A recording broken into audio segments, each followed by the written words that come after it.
오늘 함께 보실 하나님 아버지의 말씀은 호세아 14장 1절에서 3절, 그 다음에 9절 이렇게 4절만 봉독해 드립니다.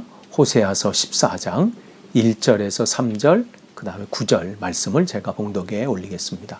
이스라엘아, 내 하나님 여호와께로 돌아오라. 내가 불의함으로 말미암아 엎드러졌느니라. 너는 말씀을 가지고 여호와께로 돌아와서 아뢰기를 모든 불의를 제거하시고 선한 바를 받으소서. 우리가 수송아지를 대신하여 입술의 열매를 주께 드리리이다. 우리가 아수르의 구원을 의지하지 아니하며 말을 타지 아니하며 다시는 우리의 손으로 만든 것을 향하여 너희는 우리의 신이라 하지 아니하오리니 이는 고아가 주로 말미암아 긍휼을 얻었음이니라 할지니라. 누가 지혜가 있어 이런 일을 깨달으며 누가 총명이 있어 이런 일을 알겠느냐. 여호와의 도는 정직하니 의인은 그 길로 다니거니와 그러나 죄인은 그 길에 걸려 넘어지리라. 아멘. 다시 한번 오늘 온라인 금요기도에 참석하신 여러분들을 환영하고 축복합니다. 어려운 시기를 보내고 계시죠. 오늘도 참 수고 많으셨습니다. 오늘도 수고하신 여러분들에게 또 하나님이 예비하신 풍성한 은혜가 임해서 부족한 부분들이 채워지고 연약한 부분이 회복되어지고 또 믿음에 다시 한번 굳건히 서는 시간이 되기를 소망합니다. 오늘은 이제 호세아서 마지막 시간입니다. 13장, 14장 이렇게 함께 이렇게 나눠 볼 텐데요. 함께 이렇게 볼 텐데 우리는 지금 이 금요 기도회 때 8세기 선지자에 대해서 쭉 살펴보고 있어요. 아모스 선지자를 먼저 했고요. 그 다음에 이제 호세아서를 했습니다. 이제 이 동시대 때 남쪽에서는 미가 선지자가 활동을 했어요. 그래서 다음 주부터는 미가 선지자를 또 살펴보고자 합니다. 오늘은 이제 여러분이 우리가 이제 호세아를 이제 마지막으로 이렇게 보면서 한번 우리가 복습해 볼 필요가 있어요. 13장 1절 한번 볼까요? 13장 1절 말씀 보시면 에브라임이라 이렇게 시작이 돼요. 그 에브라임을 우리가 알아야 합니다. 에브라임 하면 여러분이 우리가 잘 아는 것처럼 요셉 알지? 요셉 아시죠? 그 요셉의 둘째 아들입니다. 둘째 아들. 첫째는 므낫세고 이제 둘째 아들인데 할아버지 야곱의 축복을 장자의 축복을 받잖아요. 그리고 이 에브라임은 이제 이 에브라임 지파에 이스라엘은 12지파가 있잖아요. 이렇게. 근데 그 이제 에브라임 지파의 이제 시조고 또 이 에브라임 지파로서 우리가 성경에 그래도 유명한 사람들은 여호수아가 있어요. 여호수아가 있고 그다음에 이제 사사 중에는 드보라가 있고 압돈이라는 사사가 있습니다. 그리고 선지자 사무엘도 이 에브라임 출신이에요. 그 다음에 북이스라엘의 첫 번째 왕인 여로보암도 이 에브라임 출신입니다. 그래서 이스라엘 안에서 두 개의 강력한 지파를 얘기한다면 유다 지파하고 지금 이 에브라임 지파를 얘기할 수 있어요. 그래서 이 두 개의 지파는 물론 야곱이 마지막으로 생을 마감하기 전에 각 아들들을 이렇게 다 축복하잖아요. 창세기 여러분 읽어보시면 하는데 특별히 아들로서는 넷째 아들이지만 그 유다를 특별히 구별해서 하나님께서 그를 통해서 놀랍게 역사하실 것을 예언하고 축복합니다. 그 다음에 또 누구를 축복하냐면 에브라임을 그렇게 또 축복을 해요. 그러니까 그렇게 해서 그 이후로 이스라엘 하면 이 유다 지파하고 에브라임 지파 두 지파의 그러한 리더십들로 이렇게 구성이 되고 그렇게 진행이 됩니다. 그래서 늘 나라의 중요한 일을 결정하거나 또 이렇게 진행될 때 두 지파 사이에 갈등들이 있었어요. 그런 점에서 이제 첫 번째 왕을 이제 뽑을 때 이제 사무엘을 통해서 이제 뽑잖아요. 뽑을 때 그때 참 두 지파가 갈등이 긴장을 많이 했을 것 같아요. 예. 그러니까 그러면서 어느 지파가 과연 초대 왕이 될 건가? 거기에 따라서는 또 이게 달라지잖아요. 그러니까 서로들 했겠죠. 유다 지파는 그래도 우리 유다 지파가 돼야 되지 않겠는가. 뭐 또 에브라임 지파에서는 그래도 우리가 뭐 여러 보나 우리 지파가 되지 않겠는가. 그렇게 생각을 했겠죠. 근데 이제 그 첫 번째 제비를 뽑았잖아요. 이렇게 뽑게 했는데 어디 지파가 뽑혔나요? 베냐민 지파가 뽑혔어요. 근데 여러분, 그것도 하나님의 은혜인 거예요. 하나님의 계획하심 다 있는 것 같아요. 만약에 유다 지파가 있었다면 또 에브라임 지파 쪽에서 난리가 났을 것도 있고 같고, 에브라임 지파에서 뽑혔다면 또 반대로 유다 지파에서 이게 또 쉽지 않았을 거예요. 근데 베냐민 지파는 그 당시에 보면 가장 약한 지파 중에 하나예요. 여러분이 사사기 이제 19장에서 21장 보시면 지난번에 여러분이 이제 제가 설교를 통해서 말씀드린 것처럼 이 레위 한 사람이 첫 문제로 사건이 이제 시작이 돼가지고 지파 간에 전쟁이 됐잖아요. 그래서 어떻게 했어요? 베냐민 지파의 남자 600명 빼놓고는 다 죽었어요. 그러니까 완전히 그냥 그 전쟁으로 인해서 지파 간의 싸움을 통해서 한 지파가 완전히 그냥 짜그러들었거든요. 그러니까 지금 이 사울 왕이 자기가 얘기할 때 나는 우리 지파는 약한데 그게 진짜 약한 거예요. 그러니까 어떤 면에서 이 다윗 지파나 에브라임 지파가 봤을 때 그나마 다행이다. 제일 좋은 것은 자기 지파가 되는 게 좋은데 그래도 최악은 이제 피했다는 거죠. 상대방이 됐으면 문제였는데 그래도 가장 약한 베냐민 지파가 됐으니까 그래도 우리가 저 베냐민 지파를 앞세워서 뭔가 해보지 않겠는가, 할 수 있지 않겠는가 이런 생각을 했겠지요. 또 더군다나 이 베냐민 지파는 그 사이에 있어요. 에브라임 지파하고 유다 지파 그 사이에 껴 있기 때문에 서로들 이렇게 컨트롤하기 좋다고 생각을 했을 거예요. 멀리 떨어져 있으면 모르는데 바로 자기 앞에 있거든요. 그러니까 이 에브라임 지파 봤을 때는 자기보다 남쪽에 있고 이 유다 지파 볼 때는 자기보다 바로 위에 바로 그냥 위쪽에 있는 거죠. 그렇게 가운데 낑겨 있어요. 그렇게 돼 있고 근데 또 에브라임 지파에 봤을 때는 이 베냐민 지파는 같은 그거잖아요. 뭐냐면 요셉의 이 동생이 누구예요? 베냐민이잖아요. 그러니까 같은 어머니의 이 나온 족속이에요. 그러니까 친척의 친척. 그러니까 다른 지파랑은 더 가까운 그런 면에서 그래도 베냐민 지파 그래도 우리 같은 가족이 친척이 되는 게 낫지. 뭐 이렇게 생각을 한 거죠. 유다 지파에 있을 때는 그래도 우리가 가까이 있으니까 우리가 감시할 수 있겠다. 이렇게 생각을 했겠죠. 물론 나중에 이제 이스라엘이 나누어지면서 10개 지파랑 2개 지파가 나눠질 때 유다 지파에 가까이 있던 이 베냐민 지파는 이 유다 지파랑 같이 이렇게 하게 되죠. 왜냐하면 같은 왕족이기 때문에 그렇죠. 이스라엘도 이 사울 왕이 그러기 때문에 어쨌든 그러한 갈등이 이 유다 지파와 에브라임 지파 사이에 계속해서 이 성경 안에서 계속해서 그 일들이 일어나고 있다는 것이죠.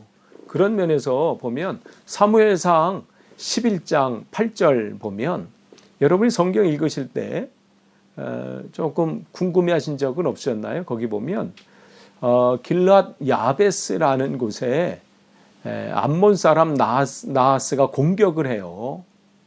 그럴 때 사울이 이제 그때 왕이 됐잖아요. 사울이 이제 분노를 가지고 하나님의 영이 그에게 임해서 나가서 그를 돕자 할 때 사람들이 사울을 도우려고 오거든요. 그러면 사울이 베색에서 그들의 수를 세어보니 뭐라고 기록됐냐면 이스라엘 자손이 30만 명이요. 유다 사람이 3만 명이다. 이렇게 기록하고 있어요. 왜 이렇게 여기 아직 남북이 나눠진 것도 아닌데 왜 이렇게 따로 구별을 했나? 이게 지금 서로 이게 갈등이 있어서 그래요. 계속해서 서로 같이 이렇게 하질 않아요. 이 유다 지파랑 다른 이 그러니까 나머지는 에브라임 지파가 중심이 돼가지고요. 그러니까 둘이 그야말로 한국으로 따지면 뭐라고 해야 되나요? 광주와 대구? 대학으로 뭐 따진다면 고려대와 연세대? 누가 또 그럴 것 같아요. 아니 왜 고려대를 앞에 하고 연세대를 뒤에 합니까? 가나다라 순으로 한 거예요. 그래서 광주, 대구 이렇게 한 거예요.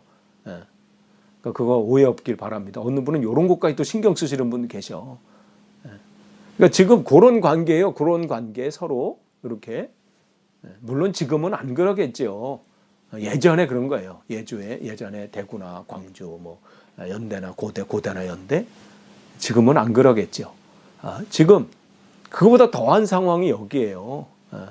쉽게 말하면 잉글랜드랑 스코틀랜드 얘기하면 되겠네요. 한국과 일본 뭐 이런 거. 그런 지금 갈등의 사이에 있단 말이죠. 그런데 그런 갈등이 어떻게 해요?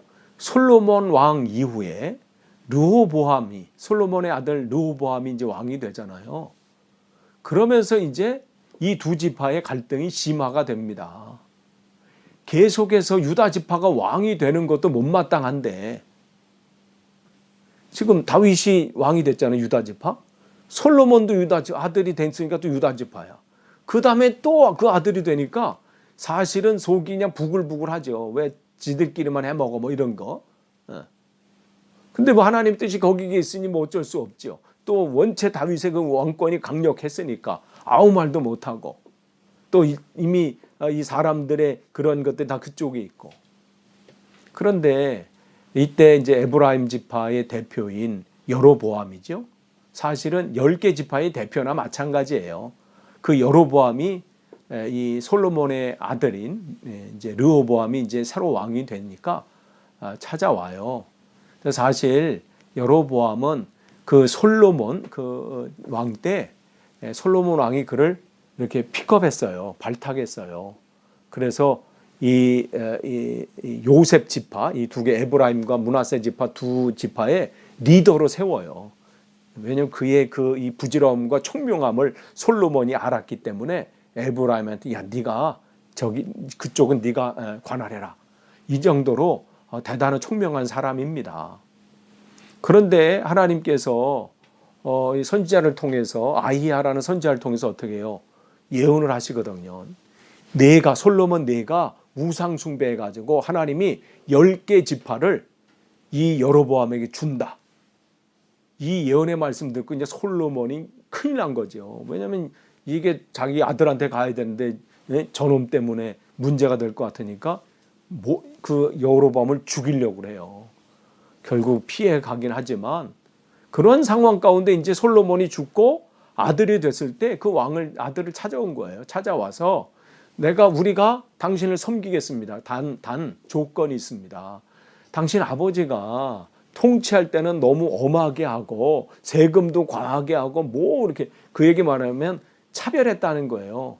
유다 지파는 잘해주면서 우리 지파나 다른 지파는 힘들게 했다는 거죠. 그러니까 좀 잘 좀 봐달라. 그리고 함께 하자.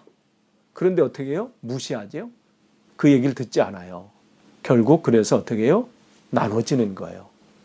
그래서 10개가 떨어져 나가고 하나님이 예언하신 대로 말씀하신 대로 10개가 떨어져 나가고 베냐민 지파하고 유다 지파는 이렇게 남고 그렇게 남쪽으로 남유다가 되고 이러한 가운데 있죠. 그러니까 하나님이 이렇게 여로보암을 생각하셔서 그 10개 지파를 다스릴 수 있는 그 다음에 북이스라엘의 첫 번째 왕으로 그를 세워주셨단 말이죠. 그러면 어떻게 해야 돼요? 뭔가 하나님께서 그에게 직분을 맡겨주시고 뭔가 그인들을 그를 통해서 하시려고 하실 때 맡겨주셨을 때는 뭘 해야 되는 거예요? 하나님이 나를 통해서 하신 일이 무엇인가를 늘 기억하고 잊지 말아야 되거든요. 그게 맡은 자의 본분이에요. 그러니까 여러분 그건 뭐 우리가 어떤 큰 무슨 벼슬이나 세상의 어떤 것을 그런 것만 얘기하는 건 아니에요. 오늘 우리에게 하루 주신 것도 마찬가지예요. 아침에 여러분이 눈을 뜨셨어요? 그러면 눈을 떠주신 이유를 우리가 늘 기억해야 돼요. 아니 어젯밤에 오늘을 그렇게 기다렸던 어떤 분도 어젯밤에 돌아가신 분들 있잖아요. 그런데 하나님께서 오늘이라는 새로운 하루를 주셨다는 것은 거기에 분명한 이유가 있거든요. 그러면 하루를 시작할 때도 우리는 오늘 하루를 주신 그 하나님을 기억하는 삶이고 또 하나님께서 나를 통해서 하신 일이 무엇인가를 늘 기억하면서 그런 삶을 사는 게 굉장히 중요하다는 거예요. 그거는 하루부터 마찬가지고 일터에 들어갈 때도 마찬가지고 오늘 일터에 가게 하신 이유 또 학교에 가게 하신 이유 모든 것 속에 우리는 뭘 찾아야 되냐면 하나님이 이런 것을 허락하신 그 이유 또 그런 것을 찾아야 되는 것이죠. 그러니까 뭔가 우리에게 주셨다는 것은 그게 권력이 됐든 어떤 힘이 됐든 어떤 재능이 됐든 물질이 됐든 어떤 시간이 됐든 뭐가 됐든 뭐예요? 그거는 내가 누리는 권력이 아니에요. 그건 내가 가지고 있는 게 아니라 그것은 뭐예요? 나눔이 돼야 돼요. 그것은 남을 위한 것이 되어야 된다는 것이죠. 남을 위해 한다는 것은 뭐냐면 나를 통해서 하나님의 사랑이 그에게 전해져야 돼요. 내 재능을 통해서 내 재물을 통해서 내 건강을 통해서 내 삶을 통해서 하나님의 그 은혜들이 그들에게 흘러 넘쳐가야 되죠. 그러니까 여로보암이 사실은 그가 왕이 될 수 있는 그런 위치는 아니거든요. 그런데 하나님께서 그에게 은혜를 베풀어 주셨어요. 그 일들을 맡겨주셨단 말이죠. 그러면 날마다 하나님의 은혜에 감사하고 기억하면서 이걸 맡겨주신 분명한 이유가 있다. 해야 되는데 어떻게 해요? 그때부터 달라져요. 그때부터 어떻게 해요? 이 권력을 내가 지켜야 되는데 이 자리를 내가 지켜야 되는데 그걸 잃어버릴까부터 이제 무서운 거예요. 지금 내가 잡고 있는데 지금 이 백성들이 이러다가 다 저 르호보암 또 남쪽 사람 남쪽 왕을 따라서 가면 어떻게 되지? 예전에 다윗 왕을 그리워해 가지고 그 다 유다 쪽으로 넘어가면 유다 지파로 넘어가면 어떻게 되지? 이러한 불안과 염려가 계속 있는 거예요. 그러니까 그들이 절기 때마다 예루살렘 가서 예배 드리는 것도 다 막아버리는 거예요. 그 길들을. 그러니까 거기 갈 거 없다. 여기서 예배 드려라. 그래서 단하고 베델 위쪽에 이 제단을 쌓고 거기서 예배 드리라고 우상을 만들어서 이게 하나님이라고 말하잖아요. 송아지를 세워놓고. 그러한 일들이 일어나는 거예요. 여러분, 자리라는 게 내가 지킨다고 지켜지나요? 아니, 건강도 마찬가지예요. 건강을 내가 지켜야 된다고 지켜지나요? 내 모든 것이 마찬가지예요. 건강도 마찬가지고 이 자리도 마찬가지고 돈도 마찬가지고 모든 게 어떻게 해요? 하나님이 함께 하셔야 지켜지는 거예요. 그는 이미 창세기서부터 이미 말씀하셨어요. 창세기 2장서부터 1, 2, 3장에 하나님께서 에덴 동산을 만들어 놓으시고 처음 사람 아담과 하와에게 넌 이것을 다스려라. 넌 이걸 지켜라. 그들에게 무슨 재주가 있다고 그걸 지키고 다스리겠어요. 하나님이 하신다는 얘기거든요. 너는 나를 기억하고 나의 말씀을 붙잡아라. 그러면 내가 그걸 지키도록 한다. 내가 지킨다. 내가 너를 통해서 다스린다. 이 말씀이거든요. 그런데 우리는 그걸 놓쳐요. 그러니까 내가 어떻게 지켜보려고. 자녀들 마찬가지예요. 여러분 자녀들 여러분이 뭐 고민하면 잘 지켜지는 건가요? 남들보다 더 많이 고민하면 더 염려하니까 잘 지킨다고 생각하세요?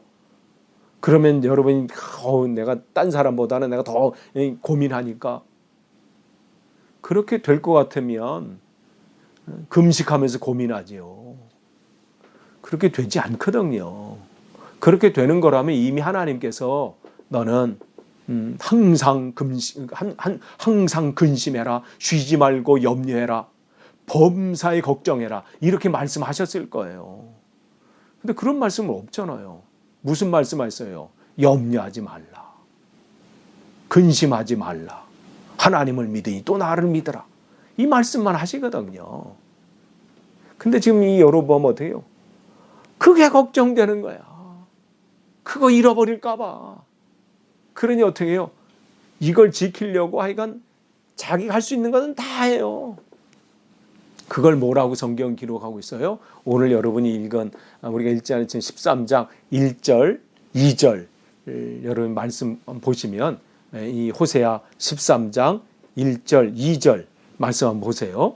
거기 보면 13장 호세아 13장 2절에 이제도 그들은 더욱 범죄하여 그 은으로 자기를 위하여 우상을 부어 만들되 자기의 정교함을 따라 우상을 만들었으며 그것은 다 은장색이 만든 것이거늘 그들은 그것에 대하여 말하기를 제사를 드리는 자는 송아지와 입을 맞출 것이라도다. 아니 다 그거를 만든 사람이 다 만든 것인데 그게 대단한 능력이 나온 자 거기 입 맞추라는 거예요. 그러면 어떻게 해요? 해결된다는 것이죠. 이걸 보면 그렇죠. 아유 어떻게 사람들이 그냥 그렇게 어리석을 수 있나. 요즘도 그러잖아요. 지난번 말씀드렸죠. 예전에 제가 미국 갔을 때 그 하버드 대학 가면 하버드 동상 있어요. 거기 왼발인가요? 거기 이렇게 만지면 그 자기 이 자녀나 그 손자 손녀가 이 대학 온다고 거기 다 만져요. 이렇게 만져. 그래서 거기만 반짝반짝해. 얼마나 만졌길래. 그러면 거기만 그런가요? 한국 가면 또 뭐 있잖아요. 뭘 어디 만지면 뭐 아들을 난다. 어디 가면 뭐가 난다. 그래서 거기만 만지잖아요. 그냥 만지면 되는 줄 알고. 똑같은 거 여기도 입 맞추라 이런 거예요. 그러면 해결된다. 근데 여기 뭐예요? 그렇게 다 왜 만들어요? 불안해서. 자기를 위하여라고 그랬어요. 자기를 위하여. 그런다고 지켜지는 게 아니거든요. 근데 참 어리석어요. 하나님께서 그렇게 선지자를 통해서 예언자를 통해서 말씀하셔도 깨닫지 못하죠. 그래서 성경은 하나님의 뜻대로 살아가는 사람은 뭐라고 기록하고 있냐면 다윗의 길을 갔다 이렇게 기록하고 있다면 반대로 하나님과 반대로 살아가는 사람, 죄에 약된 길에서 허우적거리는 사람을 뭐라고 그러냐면 여로보암의 길을 갔다 이렇게 말씀하셔요. 그러니까 여로보암 하면 뭐냐면 그냥 북이스라엘, 불신앙의 북이스라엘을 대표하는 거예요. 그래서 여러분이 성경 읽다 보면 여로보암, 여러분 호세아서 읽을 때도 마찬가지잖아요. 어느 때는 이스라엘로, 북이스라엘로 기록된다면 어느 때는 그냥 여로보암으로 기록돼요. 그 얘기는 그게 뭐예요? 우상 숭배의 길로 갔다. 하나님과 상관없는 길로 갔다. 이런 말씀이에요. 그러니까 이게 이 죄인들의 패턴이에요.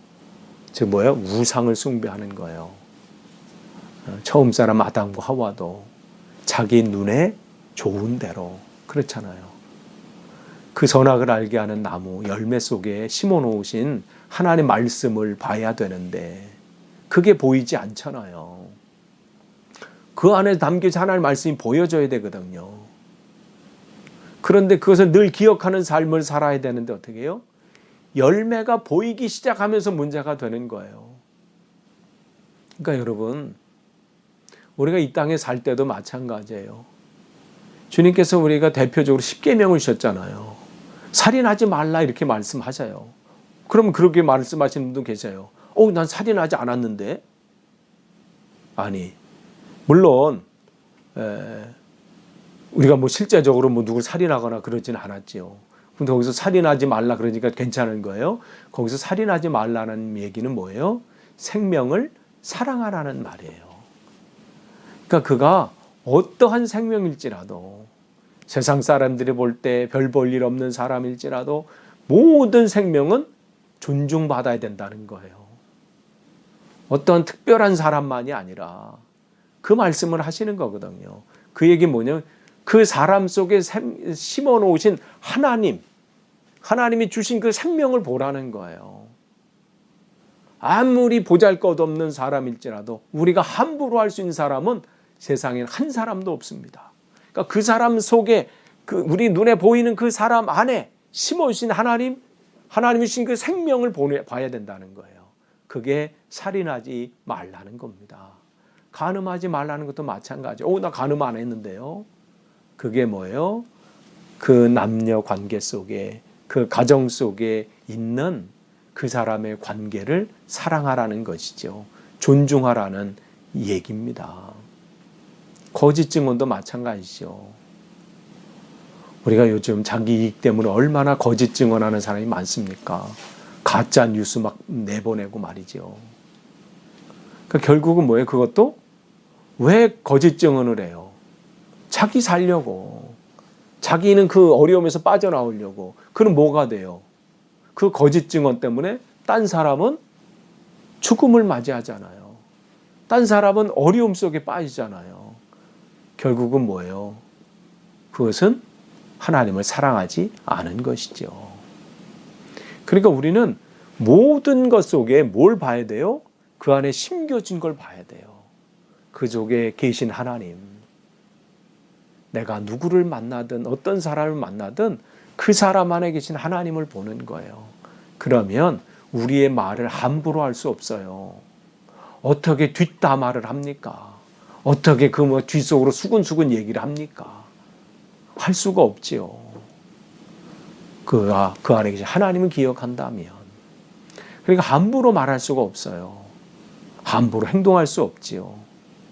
그렇기 때문에 우리가 이 여로보암은 그걸 기억해야 되는데 그 자리를 자기가 지키려고 한다고 되나요? 되지 않죠. 결국 어떻게 되나요? 하나님의 은혜를 생각하고 감사하면서 충성하는 삶을 다해야 되는데 하나님께서 맡겨주신 이 권력을, 그 직분을, 그 자리를 자기를 위한 자리로, 자기가 누리는 자리로 만들어버리면서 어떻게 해요? 그렇게 되다 보니까 지켜지나요? 그의 가문 자체가 오래가지 못했어요. 그의 큰아들은 자기가 살아있는 생전에 죽었습니다. 그리고 이제 자기 대신해서 이제 자기 다음에 둘째 아들을 왕위에 물려받았어요. 그런데 그 둘째 아들도 2년 만에 쿠데타로 목숨을 잃어버리고 그 가문이 온전히 다 쑥대밭이 됩니다. 그렇게 발버둥 치면서 지키려고 했던 것이 지켜졌나요? 안 됐어요. 북이스라엘의 왕이 19명이거든요. 하나도 제대로 된 왕이 없어요. 성경에. 한 사람도 칭찬받은 왕이 없어. 서로 죽이고 또 죽이고 또 쿠데타 일으키고 또 죽이고 그렇게 해서 끝까지 가요. 마지막 왕 호세아까지. 그 왕은 그냥 완전히 그냥 이스라엘을 멸망시키게 되게 만들잖아요. 자리는 자기가 지키는 게 아니에요. 내 재물도 마찬가지고 건강도 마찬가지고 자녀도 마찬가지고 하나님께서 지켜주셔야 돼요. 그러니까 어떻게 해요? 모든 것은 내 안에 우상되는 모든 것들은 제해돼요. 세상의 모든 것이 우상이 되어서는 안 돼요. 자녀가 우상이 되어서는 안 되고요. 돈이 우상이 되어서는 안 되고 이 건강이 내 직업이 또 내 권력이 세상의 모든 것이 우상이 되어서는 안 돼. 우상이라는 건 뭐예요? 그걸 바라보는 것이거든요. 거기서 내 힘을 삼는 거거든요. 그런데 이 여로보암은 어떻게 자기가 왕 되면서 그 힘을 어디서 찾았어요? 바알신. 즉 풍요의 신이에요. 바알은 풍요라는 풍성함의 신이에요. 거기서 힘을 찾으려고 했어요. 그러니까 하나님도 섬기고 바알도 하고 뭐 이런 것이죠. 그렇게 돼버리는 거예요. 그러니까 성경은 왜 아브라함의 하나님, 이삭의 하나님, 야곱의 하나님이라고 얘기해요? 그 아브라함이 하나님을 자기 삶의 힘으로 삼았다는 거예요. 힘, 파워. 그래서 엘로힘, 그 엘로힘은 뭐예요? 그 힘이라고 하는 것은 파워의 파워. 그러니까 그걸 우리가 기억을 해야 된다는 것이죠. 그러니까 세상에 많은 힘들이 있어요. 돈도 힘이잖아요. 세상 사람이 돈 있으면 막 마음이 힘이 생긴다고 하잖아요. 어떤 사람은 높은 지위에 올라가면 내가 살 것 같다 이렇게 얘기하잖아요. 어떤 사람은 밥이 힘인 사람이 있어요. 밥을 먹으면 이제 힘이 나는데 이제 좀 살 것 같다 막 이렇게. 물론 살 것 같죠. 밥 먹으면 살 것 같아. 예. 근데 진짜 우리가 힘으로 삼아야 될 게 뭐냐? 그 여호와 하나님인 거예요. 그게 이 아브라함이 그렇게 살은 거고요. 이삭이 그렇게 살았고 야곱이 그렇게 살은 거예요. 그런데 그들은 그걸 놓친 거예요. 참 어리석죠. 하나님께서 계속해서 이렇게 말씀해 주신데도 순간 놓쳐요. 그게 우리예요. 순간 놓쳐버려요. 이스라엘 백성이 가데스 바네아에서 출애굽해가지고 1차로 실패했잖아요. 여호수아 갈렙 때 원망하고 불평해서. 그래서 38년 동안 막 그냥 훈련에 그냥 고생고생 훈련을 받고 다시 거기 왔잖아요. 가데스 바네아. 근데 어떻게 됐나요? 민수기 25장 보면 민수기 21장이죠. 또 불평해요. 민수기 21장 4절 보면 거기서 또 나갈 때 아이고 이 길이 왜 이래 뭐 이러면서 참 그 예전에 그 말씀 속에서 기억하지 못하고 끊임없이 놓치는 것이 우리. 그러니까 날마다 우리는 말씀 묵상해야 돼요. 왜냐하면 순간 놓칠 수 있거든요. 사단이요 우리가 끊임없이 이건 우리 내가 약한 때 그냥 공격하거든요. 놓치도록 만들어요. 기억 못하도록 만들어요. 세상 것을 주목하게 만들어요. 지금 이런 거죠. 그러면 어떻게 돼요? 13장 호세아 13장 3절 그들이 이렇게 붙잡았던 게 뭐라고 말씀하시냐면 이러므로 그들은 아침 구름 같으며 쉬 사라지는 이슬 같으며 타작마당에서 광풍이 날리는 쭉정이 같으며 굴뚝에서 나가는 연기 같으니라. 네 가지가 나와요. 아침 구름, 이슬, 쭉정이, 연기. 이게 다 뭐예요? 다 사라지는 것들이에요. 오래 뭐 대단한 것 같지만 그때 반짝하고 다 사라져버리는 거예요. 마찬가지라는 거예요. 지금 내가 붙잡고 있는 거 하나님이 위해 내가 그냥 붙잡고 난 이거 없으면 죽어. 나 이거 없으면 큰일 나. 하는 그 모든 것 그것은 뭐예요? 하나님이 붙잡지 않으면요 뭐예요? 다 연기 같은 거예요. 아침 구름 같은 거예요. 이슬 같고 쭉정이 같고 연기 같은 거예요. 아무것도 나를 지켜주는 게 없어요. 그게 되나요? 여러분 어젠가요? 한국에 끔찍한 뉴스가 있죠?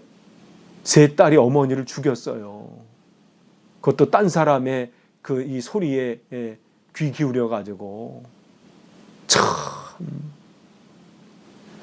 그 세 딸을 낳았을 때 그 엄마가 그걸 기대했을까요? 얼마나 금이야 오기야 키웠겠어요. 참 그 돈이 뭔지. 자기 빚을 안 갚아준다고. 아휴, 분노가 치밀어. 그러니까 의지할게요. 자식도 안 해요. 남편도 안 해도 세상에 어떤 게 없어요. 뭐예요? 오직 주님이에요. 주님. 그걸 놓치면요. 나머지는 다 무너져. 근데 그 하나님 붙잡고 있으면 어떻게 해요? 나머지는 다 붙어져요. 나머지 그 안에서 붙여주시는 것이지 내가 하나님을 뺀 나머지를 붙잡고 있으면 이거는 여기 안개와 같은 이슬과 같은 쭉정이 같은 연기 같은 거예요. 그러나 하나님께서 내가 하나님 붙잡고 있는 나머지는 하나님께서 붙여줄 때 그게 나의 힘이 되는 거고 나의 하나님의 은혜를 발견하는 은혜의 통로가 되는 거예요. 하나님과 함께 있을 때 그 자녀가 은혜의 도구가 통로가 되는 거죠. 감사의 조건이 되는 거예요. 그때 돈도 하나님이 그걸 통해서 역사하실 때 나에게 하나님의 영광을 드러내는 도구가 될 수 있는 것이죠. 그렇지 않으면요 다 무너지는 거예요. 붙잡을 수 있다고 생각해서 여로보암이 그러나 어떻게 허무하게 끝나고 말았습니다. 그러니까 여러분 오늘 여러분 아침 새벽 기도의 말씀 여러분 보시면 23장 28절 보면 주님께서 십자가상에서 이제 골고다로 가실 때 거기 울고 있는 여인들이 있었죠. 막 통곡하는 거예요. 주님께서 억울한 죽음을 당하시니까.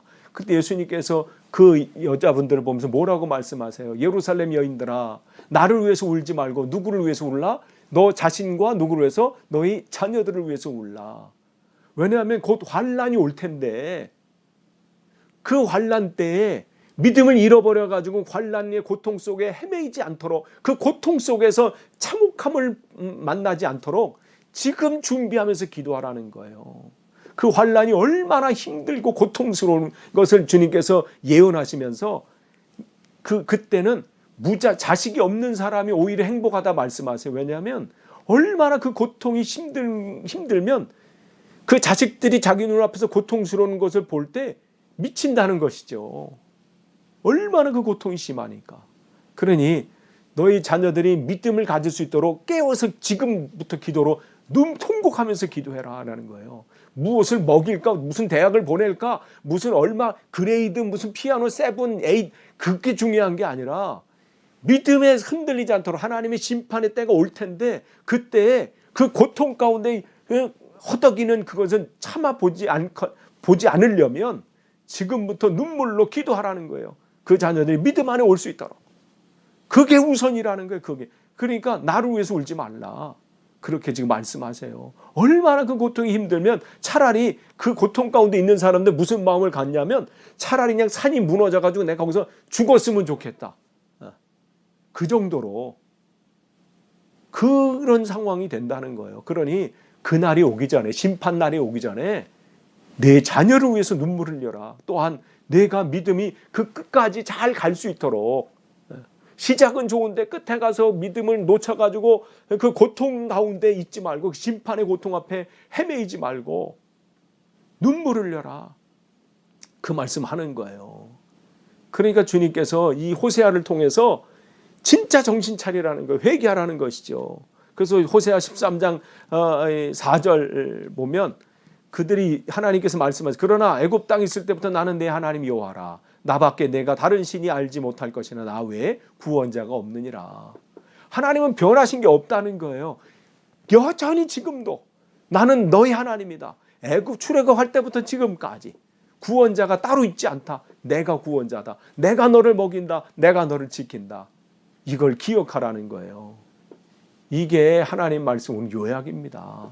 그러면서 이제 14장 1절서부터 말씀은 회개하라는, 다시 한번 이제 마지막으로 회개하라는 거예요. 14장 1절에 이스라엘아 내 하나님 여호와께로 돌아오라. 내가 불의함으로 말미암아 엎드러졌느니라. 1절 말씀하시잖아요. 그러면서 1절에서 3절은 회개를 촉구하는 거예요. 회개하라. 이제 돌아와라. 그러면서 이제 거기서 이제 너는 말씀으로 여호와께 돌아와서, 예전에는 숫송아지는 열심히 드렸거든요. 2절 14장 2절 보면 제사를 열심히 드렸잖아요. 이제 그거 대신 어떻게 입술의 열매를 주께 드린다. 뭐예요? 회개 고백이에요. 하나님 나를 용서해 주십시오. 내가 하나님께로 돌아가겠습니다. 그 입술을 고백을 듣기를 원하시는 거예요. 그러면서 3절에 뭐라고 그래요? 14장 3절에 나는 이제 앗수르를 의지하지 않습니다. 나는 이제 하나님만 의지합니다. 이제는 새 사람들이 만든 모든 것을 나는 이제 신으로 여기지 않겠습니다. 나는 이제 고아가 주로 말미암아 긍휼하던 같이 어떻게 해요? 나는 이제는 고아입니다. 즉 죽은 자지요. 아무것도 의지할 게 없다는 거예요. 나는 하나님밖에 없습니다. 그렇게 의지하면 14장 이 4절서부터 8절까지는 어떻게 하나님이 이렇게 너희들을 사랑으로 회복하신 게 하시겠다는 게 4장부터 8절까지의 말씀이에요. 그러면서 9절 끝으로 이렇게 결론을 내요. 뭐라 그래요? 14장 9절 누가 지혜가 있어 이러한 일을 깨달으며 누가 총명이 있어 이런 일을 알겠느냐. 정말 지금 하나님께서 호세아를 통해서 1장서부터 지금 14장 8절까지 이런 하나님의 사랑을 이렇게 얘기하는데 이걸 좀 깨달았으면 좋겠다는 것이죠. 지혜 있는 자는 깨달으라는 거예요. 귀 있는 자는 들으라는 거예요. 그러면서 뭐라 그래요? 여호와의 도는, 여호와의 말씀이죠. 정직하니, 정직하다는 건 뭐예요? 변함이 없으신 거예요. 요럴 때는 요렇게 하시고 저럴 땐 저런 게 아니라 그 말씀은 변함이 없다. 그러니까 그 말씀의 그 약속은 오늘도 우리에게 동일한 거예요. 그러니까 그 말씀 안에 우리가 거하면요, 신뢰하고 그 말씀 안에 거하면 그 인생은 복 있는 인생이 되는 거예요. 거기 보면 의인이라는 것은 뭐예요? 착한 사람이 아니에요. 하나님은 그 마음의 주인으로 삼는 사람이에요. 그게 의인이에요. 그 시편은 그걸 복 있는 사람이라 이렇게 얘기했어요. 그 말씀을, 하나님을 날마다 즐거워해서 그 하나님을, 그 말씀이라는 건 하나님이에요. 하나님 말씀을 주야로 기억하는 사람들이에요. 날마다 하나님을 생각하는 사람. 그런데 어떻게 해요? 죄인은 그 시편 1편은 악인이라고 표현됐어요. 즉 하나님이 없는 사람이에요. 자기 생각대로 사는 사람, 자기가 좋은 대로 사는 사람, 자기가 기뻐하는 것이 우선인 사람, 그런 사람 어떻게 해요? 하나님 말씀이 들어오질 않아요. 하나님 말씀 붙잡으면 내 거 다 놓칠 것 같으니까 어떻게 해요? 무시해요. 그거를 중요하게 심각하게 생각 안 해요. 그러니까 어떻게 해요? 날마다 넘어져요. 그 길에 걸려 넘어져요. 그런데도 어떻게 해요? 세상 말로 뭐 재수가 없어서, 아니면 노력을 내가 더 안 해서, 뭐 어쩌다 보니까 세월이 잘못돼서 돌아오는 하나님의 사인인 걸 몰라. 한 번 넘어졌을 때 돌아오는 게 좋아요. 더 심하게 다치기 전에 돌아오는 게 좋습니다. 오늘 그 말씀 하시는 거예요. 오늘 우리가 정말 긴 시간 동안 호세아를 봤어요. 다음 주는 우리가 미가서를 봅니다. 여러분, 호세아를 통해서 하나님은 다른 게 아니에요. 하나님께서 여기서 여호와를 우리가 힘써 알자, 이 말씀이 중요해요. 하나님 우리를 어떻게 사랑하시는지를 보라는 거예요. 그렇기 때문에 우리가 돌아가는 길밖에 없어요. 우상을 버리고요, 하나님께로 돌아가는 거예요. 그게 우리 그 안에 하나님의 은혜가 있습니다. 돌아오는 자에게는 하나님의 회복감이 있어요. 여러분이 의지하고 있는 것이 뭡니까? 여러분이 정말 중요하게 여기는 것이 뭡니까? 그게 우리 하나님이셔야 돼요. 그게 우리 주님이셔야 됩니다. 그러면 하나님이 우리의 삶은 하나님이 책임지시고 하나님께서 인도하십니다. 그러한 여러분의 놀라운 삶이 여러분 안에 펼쳐지기를 간절히 축원합니다. 기도하겠습니다. 하나님 감사합니다. 오늘도 말씀을 주셨습니다. 하나님, 호세아를 통해서 우리에게 이 시대에 말씀하십니다. 우리가 정말 붙잡아야 될 것이 무엇인지 정말 깨닫고 돌아서는 귀한 삶이 되게 하셔서 정말 복 있는 인생이 되길 원합니다. 하나님이 주신 이 삶을 제대로 살길 원합니다. 그러한 우리 교회 성도들 되게 하시고 또 우리 모두 되게 하옵소서. 예수님의 이름으로 기도하옵나이다. 아멘.